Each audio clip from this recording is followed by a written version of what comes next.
जी नमस्कार साथियों, एक बार फिर से आप सभी का डेयरी क्लासेस में हृदय से हार्दिक स्वागत और अभिनंदन है।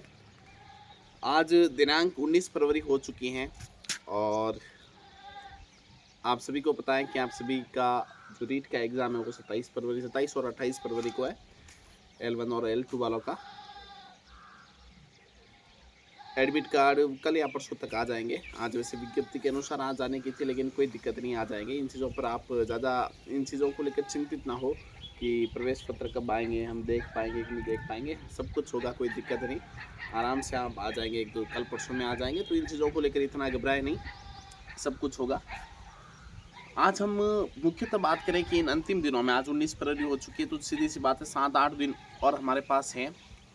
और जो अंतिम के दिन होते हैं उनका अपना काफ़ी महत्व होता है, क्योंकि हम इतने टाइम से 2-4 महीने, 5 महीने, 6 महीने जब से हम तैयारी कर रहे हैं, जो हमने तैयारी की है उसका हम अधिक से अधिक परीक्षा हॉल में कैसे आउटपुट दें ना। बहुत सारे विद्यार्थी ऐसे होते हैं जो बहुत अच्छी तैयारी करते हैं, लेकिन उनके उतने अधिक नंबर नहीं आ पाते। तो इसके पीछे के दो कारण हो सकते हैं। एक तो अंतिम समय वो खुद को मोटिवेट नहीं रख पाते हैं, या पेपर हॉल में एग्ज़ाम के दौरान होने वाली गलतियाँ। आज के वीडियो में हम मुख्यतः चर्चा करेंगे कि इन अंतिम 6-7 दिनों में हम खुद को कैसे मोटिवेट रखें, कोई टेस्ट दें या टेस्ट में नंबर कम आ रहे हैं, इन तमाम चीज़ों के बारे में चर्चा करूँगा। और इससे अगला वीडियो रहेगा, महत्वपूर्ण वीडियो रहने वाला वो आपके लिए। इससे अगला वीडियो रहने वाला है कि एग्ज़ाम हॉल में हम जो रीट का जो पेपर है उसको कैसे सोल्व करें, ओमार शीट को कैसे फिल करें, कोई प्रश्न नहीं आ रहा है, पेपर को देखकर जो डर आपके अंदर आता है, उन तमाम चीज़ों के बारे में चर्चा करूँगा। मतलब एग्ज़ाम हॉल के अंदर होने वाले जो भय का जो माहौल होता है, खुद के अंदर जो कॉन्फिडेंस एक तरीके से बिल्कुल जो कम होता है, उसको कैसे बैलेंस रखें, उसको कैसे बनाए रखें, इन तमाम चीज़ों के बारे में बात करेंगे। आज का वीडियो हमारा मुख्यतः रहेगा कि रिवीजन कैसे करें। 23 जुलाई 2022 जब मेरा भी रीट का एग्ज़ाम था, उससे पहले मैंने भी बहुत सारे ऑफलाइन टेस्ट दिए थे, ऑनलाइन भी दिए थे। उन सब में मेरे जो पात्रता के जो नंबर थे वो लगभग 110 के L1 से हूँ मैं, ठीक है ना। 110 के आसपास मेरे टेस्टों में नंबर आ रहे थे। किसी में हो सकता है 100 के आसपास रह गए, तो कुछ किसी में 115 और किसी में 116। लेकिन जब मैं उस टाइम जब तैयारी करता था, तो मैं जब भी प्रीवियस ईयर क्वेश्चन सोल्व करता या पेपर को सोल्व करता, तो मेरा जो नंबर का जो है, जो बाकी टेस्टों में जहाँ कोचिंग के 100 नंबर 110 के आसपास आते, लेकिन प्रीवियस ईयर क्वेश्चंस में जब सोल्व करता तब मेरे नंबर जो है वो 120-25 तक चले जाते थे, 130 तक भी जाते थे। तो इसका मुख्यतः यही कारण है कि हम जो तैयारी करते हैं, हमें सिलेबस का पूरा ही ज्ञान होता है। हम कंटेंट को इधर-उधर से, मतलब एक समेकित ढंग से हम कंटेंट को पढ़ते हैं। लेकिन जब कोई व्यक्ति विशेष पेपर बनाता है, ठीक है ना, जो मॉक टेस्ट वगैरह होते हैं, तो वो अपना ही मैटर उसमें ज़्यादातर डालने की कोशिश करते हैं।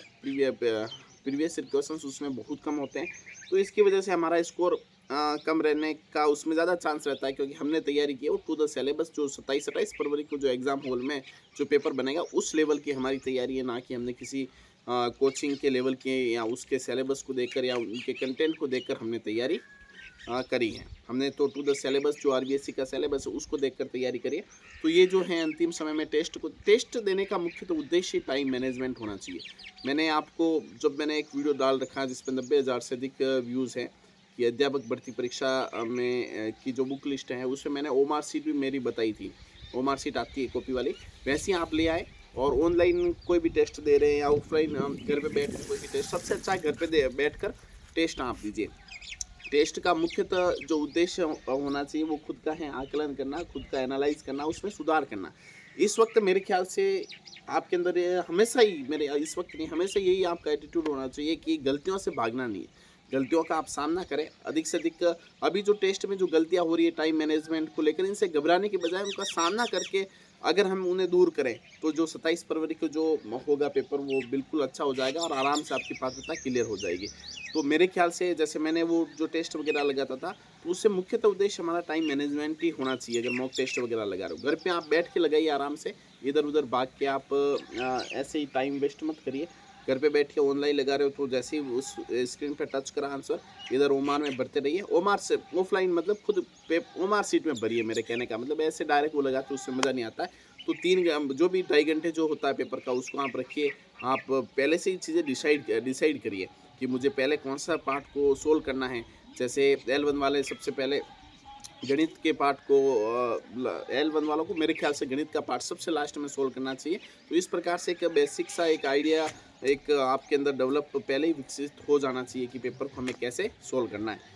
तो रिवीजन ये तो पेपर ये मैं अगले वीडियो में बात करूँगा। अभी है कि रिवीजन कैसे करें, क्या एक दिन का एक सब्जेक्ट पढ़ें या एक दिन मल्टीपल सब्जेक्ट हम लेके चले। टेस्ट के बारे में मैंने बता दिया कि आराम से ज़्यादा ही टेस्ट नहीं लगाने, 2-4 बस आप टाइम मैनेजमेंट के लिए लगा लें और टेस्ट में नंबर कम बन रहे तो कोई दिक्कत नहीं, क्योंकि मैंने आपको पहले ही बता दिया कि आपकी जो तैयारी है वो RBSC के टू द सिलेबस है, ना कि किसी कोचिंग के टू द सिलेबस से। तो इससे तो आप घबराए नहीं, बस दीजिए टेस्ट 3-4 दे दीजिए और ठीक है ना, लास्ट तक आप छोड़ दें। मेरे ख्याल से आज 19 हो चुके तो 21-22 तक, 22-23 तक है ना, 23 को संडे तक आपको जितने भी लगाने लगा लें, जितने क्या 2 लगा लें बस, है ना। 2-4 आपने पहले लगा रखे होंगे, मुश्किल से मतलब 3-4 आप कर लीजिए। तो आज 19 तो 1 20 21-22 है ना, 3 आप लगा दें, उसके बाद 23 के बाद आप छोड़ दें, क्योंकि इनसे अगर नंबर कम आते हैं तो वो नकारात्मकता जो हावी होती है उसको वापस रिकवर करना बहुत ही मुश्किल हो जाता है। ठीक है, तो ये टेस्ट के बारे में था। रिवीजन कैसे करें, दिन का एक सब्जेक्ट पढ़ने के बजाय आप 2-3 सब्जेक्ट साथ में ले सकते हो। जैसे मुख्यतः देखिए L1 और L2 दोनों के लिए अपना वीडियो है। जैसे L1 को लेकर मैं बात करूँ, जैसे आप क्या कर सकते हो, प्रीवियस ईयर क्वेश्चंस तो एक बार आप सारे सोल्व कीजिए। जैसे अब गणित की अब आपको प्रैक्टिस करनी है, तो गणित में प्रैक्टिस करनी है, पढ़ोगे क्या, 30 प्रश्न प्रीवियस ईयर क्वेश्चन सारे सोल्व कर दिए, 2022 वाले, 2021 वाले, 18 वाले, तो इस प्रकार से कर सकते हो। रिवीजन आप 2-3 सब्जेक्ट का साथ में ले। रिवीजन करने का मतलब ये नहीं कि आप पूरी वापस किताब से वही चीज़ें पढ़ने लग जाओ पूरे चैप्टर को। मतलब 6-7 दिन में अगर आपने थोड़ा बहुत यूँ अच्छे से पढ़ रखा है तो एक बार वापस आपका रिवीजन हो सकता है। 2-3 सब्जेक्ट को आप बिल्कुल लेकर चलें और जैसे फिक्स एक शेड्यूल बना दीजिए आपकी इस मतलब 1-2 घंटे लगभग इतने टॉपिक्स में इनके कवर करूँगा, 2 घंटे में इतना ये कवर करूँगा। इस प्रकार से 2-3 सब्जेक्ट, 2-3 क्या लगभग सारे सब्जेक्ट 5 सब्जेक्ट अगर हम L1 की बात करें, 2-2 घंटे भी देते हो तो 10 घंटे। इस वक्त देखो अंतिम समय में 10, 12, 15 घंटे कोई मायने नहीं रखते, हैं। जो अपने जो निजी काम है उनको करने के अलावा जो समय बचता है वो हमारा मुख्यतः पढ़ाई में ही जाता है। पता ही नहीं चलता है पूरा दिन कब निकल जाता है। जो तैयारी करता है उन्हें पता होगा। तो आप आराम से 2-3 सब्जेक्ट एक साथ लीजिए और नकारात्मकता अगर आ रही है दिमाग में, बार बार अगर कॉन्फिडेंस लो हो रहा है, तो इसका एक मुख्यतः कारण जो सोशल मीडिया ये भी हो सकता है, क्योंकि हम सोशल मीडिया का यूज़ करने का मतलब है कि हम अपनी तुलना दूसरों से करने लग जाते हैं, और जब भी तुलना करेंगे तो सीधी सी बात है खुद की अच्छाई नहीं दिखती है, दूसरों की अच्छाई दिखती है, दूसरों के ही अच्छे नंबर दिखते हैं, खुद के नहीं दिखते, खुद का लेवल नहीं दिखता है कि हमने कैसे जीरो से तैयारी करके आज हम इस एक अच्छे लेवल तक पहुंच गए। तो ये सारी चीज़ें इसी से हो सकती है। तो आप एक बार सोशल मीडिया से बिल्कुल दूर हो जाए, आप इन चीज़ों को बिल्कुल भूल जाए कि मेरे क्या होगा, जो भी होगा देखिए बढ़िया ही होगा। क्यों डरे कि ज़िंदगी में क्या होगा। तो सीधी सी बात है, ज़िंदगी में किसी चीज़ से आप डरे नहीं।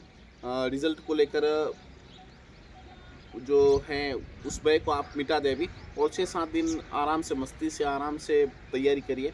2-3 टेस्ट और लगाने तो लगा के अब छोड़ दीजिए। मुख्यतः उद्देश्य टाइम मैनेजमेंट ही होना चाहिए।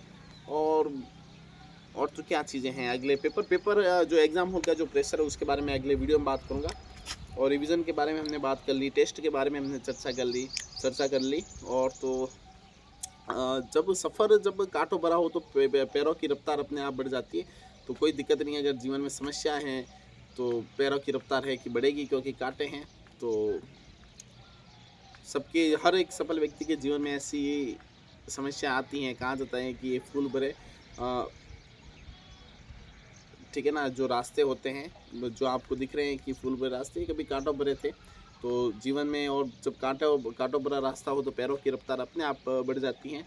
तो आराम से आप तैयारी करिए। अगला वीडियो बहुत ही महत्वपूर्ण रहने वाला है कि एग्ज़ाम हॉल में जो प्रेशर है वो मार्कशीट को कैसे सोल्व करें। तो अपने तमाम दोस्तों को अधिक से अधिक शेयर करिएगा। 6-7 दिन की और बातें, फिर मिलते हैं अगले वीडियो में। धन्यवाद।